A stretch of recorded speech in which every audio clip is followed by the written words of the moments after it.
നമ്മുടെ ദൈവദാസന്മാര്, പിതാക്കന്മാര് നമ്മുടെ കർത്താവിന്റെ കാഹളം ധ്വനിക്കാൻ സമയമായി എന്നകാരം പറഞ്ഞു കഴിഞ്ഞാൽ പിന്നെ ഒരു 10 മിനിറ്റ് പ്രസംഗിക്കാൻ നോക്കുകയാണ്. നിങ്ങൾക്ക് മനസ്സിലായോ? ആ ഒറ്റ വാക്കിൽ ദൈവജനം ആത്മാവിലാണ്, പിന്നെ അന്തരീക്ഷം മാറും. എന്ന് പറഞ്ഞാൽ രക്ഷിക്കപ്പെട്ട ഒരു ദൈവ പൈതലിന് ഏറ്റവും പ്രത്യാശയ്ക്ക് വകയുള്ള ഒരു സന്ദേശം നമ്മുടെ കർത്താവിന്റെ മടങ്ങി വരണം. പക്ഷെ എന്തോ വേദനയോടെ പറയാം, ഇന്നിപ്പോ കർത്താവ് വരുമെന്നൊന്നും പറഞ്ഞാൽ ഇനിയിപ്പോ എങ്ങാനും വന്നാലോ എന്നുള്ള പേടിയാണ് പലർക്കും. അപ്പം ആ ഒരു അവസ്ഥയിലേക്ക് കാലഘട്ടം മാറി നിൽക്കുമ്പോൾ ഓർക്കണം, താമസം വിനാ നമ്മുടെ കർത്താവ് വേഗത്തിൽ വെളിപ്പെടും. എന്തിനാ കർത്താവ് വരുന്നത്? തിരുവെഴുത്തിൽ വായിച്ചു, തനിക്കായി കാത്തു നിൽക്കുന്നവരുടെ രക്ഷയ്ക്കായി. പലരുടെയും ചിന്ത ക്രിസ്ത്യാനികളെല്ലാം കൂടെ വാരിക്കെട്ടിക്കൊണ്ട് പോകാനാ യേശു ക്രിസ്തു വരുന്നേന്നാ. ചുമ്മാതാ. ഇനി വേറെ ചിലരുടെ ചിന്ത പെന്തക്കോസ് പള്ളിയിൽ പോകുന്നവരെ എല്ലാവരെയും കൂടെ കൊണ്ടുപോകാനാ യേശു വരുന്നത്. അതും ചുമ്മാതാ. പിന്നെ ആരെ കൊണ്ടുപോകാനാ കർത്താവ് വരുന്നതെന്ന് തിരുവെഴുത്ത് പഠിക്കുമ്പോൾ തനിക്കായി കാത്തു നിൽക്കുന്ന ഒരു കൂട്ടമുണ്ട്, ഒരു ന്യൂനപക്ഷം, ഒരു ശേഷിപ്പ്. അതേത് വിധത്തിലാണെന്ന് നമുക്ക് തിരുവചനത്തിലൂടെ കടന്നുപോയി ധ്യാനിക്കാം. ചില വാക്കുകളിൽ ഒന്ന് പരിചയപ്പെടുത്തേണ്ടത് ആവശ്യം. എന്നെ ഇവിടെ ഓർപ്പിച്ചതുപോലെ എൻ്റെ പേര് ഷമീർ എന്നാണ്. സ്വദേശം കൊല്ലം ജില്ല ആയതുകൊണ്ട് പേരിൻ്റെ അറ്റത്ത് കൊല്ലമെന്ന് വന്നു. ഒരു പാരമ്പര്യ ഇസ്ലാമിക കുടുംബത്തിൽ ഞാൻ ജനിച്ചു വളർത്തപ്പെട്ടു. എൻ്റെ വീട്ടിൽ ബാപ്പയും ഉമ്മയും 2 പെങ്ങന്മാരും, അമ്മയുടെ ചേച്ചി, ഞങ്ങൾ വല്യമ്മ എന്ന് വിളിക്കും, നിങ്ങൾ വല്യമ്മച്ചി എന്ന് പറയുമ്പോൾ. അങ്ങനെ ഒരു കുടുംബമാണ് എൻ്റെ കുടുംബം. ചെറിയ പ്രായത്തിൽ തന്നെ തൊപ്പിയൊക്കെ ഇട്ട് മദ്രസയിൽ കടന്നുപോയ ബാല്യകാലമാണ് എൻ്റെ ബാല്യകാലം. മദ്രസ എന്ന് പറയുമ്പോൾ ഇസ്ലാമികൾ പാർക്കുന്ന ദേശത്തുള്ളവർക്കറിയാം, ചെറിയ പ്രായത്തിൽ ഉള്ള കുട്ടികൾ രാവിലെ 7, 7:30, 8 മണി സമയമാകുമ്പോൾ ഇങ്ങനെ തൊപ്പിയൊക്കെ ഇട്ട് പോകുന്ന ഒരു കാഴ്ചയുണ്ട്.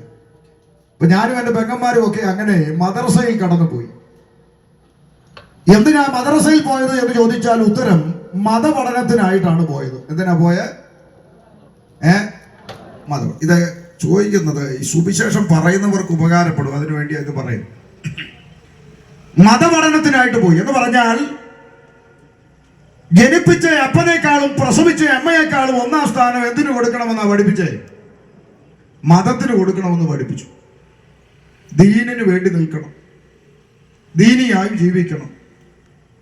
പ്രസവിച്ച അമ്മയും ജനിപ്പിച്ച അപ്പനും മതത്തിനെതിരായി നിന്നാൽ നമ്മൾ ആരുടെ കൂടെ നിൽക്കണമെന്ന് പറഞ്ഞു? മതത്തിന് വേണ്ടി. അതിനമണ്ടാത്ത പേടിയാണോ? അങ്ങനെ തന്നെ ഇപ്പോഴും പഠിപ്പിക്കുന്ന, അങ്ങനെ തന്നെ, പേടിക്കൊന്നും വേണ്ട. അപ്പൊ മതത്തിനു വേണ്ടി നിൽക്കണം, മതമാണ് എല്ലാം എന്ന് പഠിച്ചു വളർന്ന ബാല്യകാലം. അക്കാലത്ത് യേശുക്രിസ്തുവിനെ കുറിച്ചുള്ള എൻ്റെ അറിവ് യേശു ക്രിസ്ത്യാനികളുടെ ദൈവമാണ് എന്നാണ്. പ്രത്യേകം ഞങ്ങളുടെ നാട്ടിൽ കൊല്ലത്ത് കടപ്പാക്കടക്കടുത്ത് 2-ാം കൂറ്റിയാണ് ഞാൻ ജനിച്ചു വളർന്ന സ്ഥലം. കിളികല്ലൂർ വലിയ പള്ളി ജമാഅത്താണ് എൻ്റെ പഴയ ഇടവക. കോയിക്കൽ സ്കൂളിലാണ് ഞാൻ പഠിച്ചത്. ഇതൊക്കെ എന്തിനാ പറയുന്നത് ചോദിച്ചാൽ, എന്നാൽ ഒരു സ്ഥലത്ത് കൺവെൻഷൻ കഴിഞ്ഞപ്പോൾ 1-2 മുസ്ലിംസ് വന്ന് പാസ്റ്ററോട് പറഞ്ഞു, നിങ്ങൾ ചുമ്മാ കൊണ്ടുവന്ന് പറയിക്കുന്നതല്ലേ, പുള്ളി മുസ്ലിം ഒന്നും ആയിരുന്നില്ല എന്ന് പറഞ്ഞു. അതുകൊണ്ടാണ് ഇതൊക്കെ അങ്ങ് വ്യക്തമാക്കി പറയുന്നത്. ചുമ്മാ കൊണ്ടുവന്ന് പറയിക്കേണ്ട കാര്യമൊന്നും യഥാർത്ഥത്തിൽ കർത്താവിനെ സേവിക്കുന്ന ദൈവ കുഞ്ഞുങ്ങൾക്കില്ല. പിന്നെ ഇപ്പം ജോലി ചെയ്യാൻ മടിയുള്ള കുറച്ച് പിള്ളേർ ബൈബിള് കച്ചവടമായിട്ട് ഇറങ്ങിയിട്ടുണ്ട്. അവര് ചിലപ്പോൾ കാശൊക്കെ കൊടുത്ത് ആരെങ്കിലും മുടന്തനാന്നൊക്കെ പറഞ്ഞ് സ്റ്റേജിൽ കയറ്റും. അത്തരം കാറ്റഗറിയിൽ ഞങ്ങളെ പെടുത്തുകയും ചെയ്യും. സ്തോത്രം. അപ്പൊ ചുരുക്കി പറഞ്ഞാൽ അങ്ങനെ ഒരു ബാല്യകാലത്തിൽ യേശുക്രിസ്തു ക്രിസ്ത്യാനികളുടെ ദൈവമാണ് എന്ന ഒരു ചിന്തയിൽ വളർന്നു വന്നു.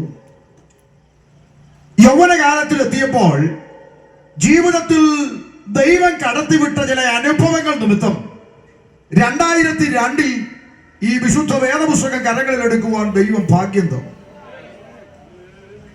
ആ അനുഭവത്തെയാണ് പെന്തക്കോസ്തുകാരുടെ ഭാഷയിൽ സാക്ഷ്യം എന്ന് പറയുന്നത്.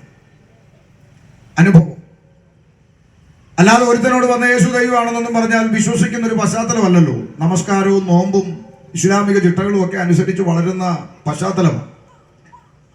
അപ്പൊ ജീവിതത്തിലൂടെ കടന്നുപോയ അനുഭവങ്ങൾ ചിലരങ്ങനെയാണ്. ഇച്ചിരി സമൃദ്ധിയിലൊക്കെ ഇരിക്കുമ്പോൾ ഈ സുവിശേഷം പറഞ്ഞാൽ ഒന്നും കാതയിലോട്ട് കയറത്തില്ല. കണ്ണും കരളും കിഡ്നി അടിച്ചു പോയി IC യൂണിറ്റിൽ കിടക്കുമ്പോൾ ഉപദേശിമാരെ തപ്പി നടക്കും പ്രാർത്ഥിക്കാൻ വേണ്ടി. ചിലരങ്ങനെയാണ്. എടാ, ആരോഗ്യത്തോടെ ഇരിക്കുമ്പോൾ ദൈവം വിളിക്കുകയല്ലേ, ഇങ്ങ് പോന്നാ പോരെ, അല്ലെ? നഷ്ടപ്പെട്ടിട്ട് അറിയേണ്ട കാര്യമുള്ളൂ. അപ്പൊ ജീവിതത്തിൽ വന്ന ചില അനുഭവങ്ങൾ നിമിത്തം 2002 ഒരു ബൈബിൾ കരങ്ങളിലേക്ക് വന്നു. അപ്പൊ എന്താ ഈ സംഗതി എന്നൊന്ന് അറിയാൻ ഒരു താല്പര്യമുണ്ടായിട്ട് രഹസ്യമായിട്ട് ആരും കാണാതെ ബൈബിൾ വായിക്കാൻ തുടങ്ങി വീട്ടിനകത്ത്.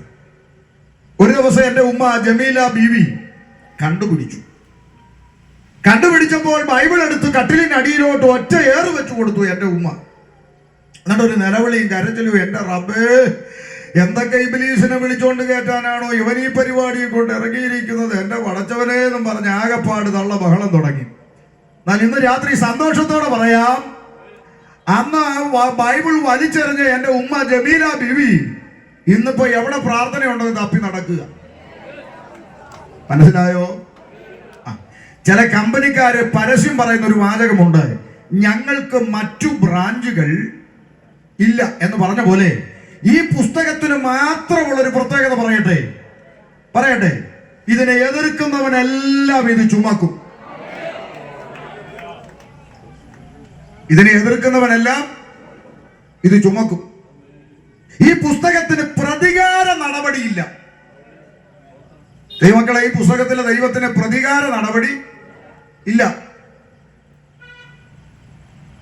അപ്പുറത്തെ വീട്ടിലെ രമണി എനിക്ക് ഭയങ്കര ശല്യം ഉണ്ടാക്കുന്ന കർത്താവെ, രമണിയുടെ വണ്ടയ്ക്ക് ഒരു ഇടി വെട്ടിക്കണമെന്ന് നീ പ്രാർത്ഥിച്ചാൽ ചിലപ്പോൾ നിന്റെ വണ്ടയ്ക്ക് ഇടി വെട്ടും.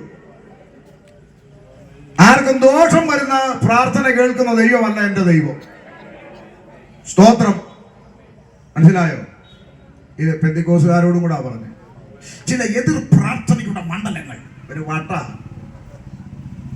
അയ്യോടാ, എതിർ പ്രാർത്ഥന കേൾക്കുന്ന ദൈവം ഏത് പുസ്തകത്തിൽ?